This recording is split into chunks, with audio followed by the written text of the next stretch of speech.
On today's assignment, you had to complete days 3 and 4, and the reason why is because we didn't come on Monday.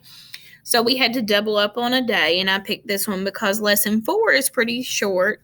So here we go. On day 3, you compared and contrasted honeybees and bumblebees. The word honeybee is only used for the type of bee that makes lots of honey. Bumblebees are different. Both of these pollinate flowers and drink nectar just like each other, but bumblebees don't have large hives. They don't have honeycombs full of honey the way that honeybees do. So, without a large supply of honey, bumblebees usually die in the winter. So, on part A, you had to look at the drawings and compare and contrast. Well, we're looking only at the drawings. Both have wings.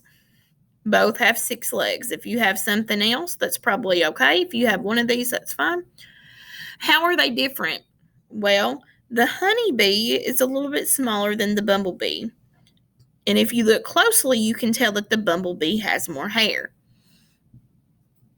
On down on part B, check the characteristics that apply to each kind of bee. So I had stacked up a bunch of check marks here, so you just keep clicking and dragging.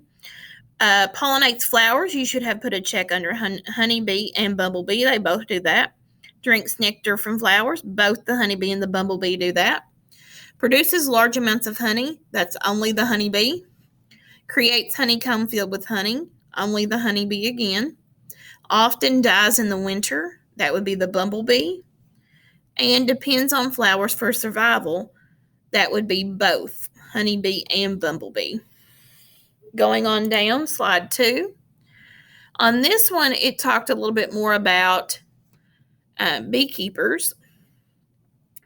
And although not all bees make honey, all bees pollinate flowers. The pollination of flowers by bees is very important for farmers. Farmers will often hire beekeepers to bring beehives to the field when it's time for the crops to be pollinated so that they'll have bees as pollinators to help pollinate their crops. Once the flowers are pollinated, fruit will grow on the trees, and the bees will then be moved to another part of their farm for a different type of crop. So this is a drawing of a beehive that many beekeepers use. You had to read down here on these labels and decide which part of this hive described the part. So you had to match the description with the name of the part.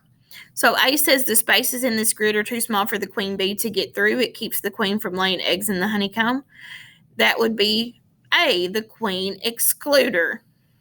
So it keeps the queen from laying eggs. So it excludes them. So on A, you should have picked the queen excluder.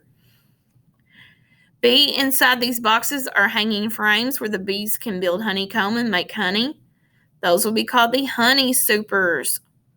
It's the only one that mentions honey. On C, this is where the queen lays eggs and the larval bees are fed by worker bees. Those would be the brood boxes down here at the bottom. You do not have to do the talk, so don't worry about doing that. Make sure you go back and you correct your pages if you need to. If you have any questions, please let me know.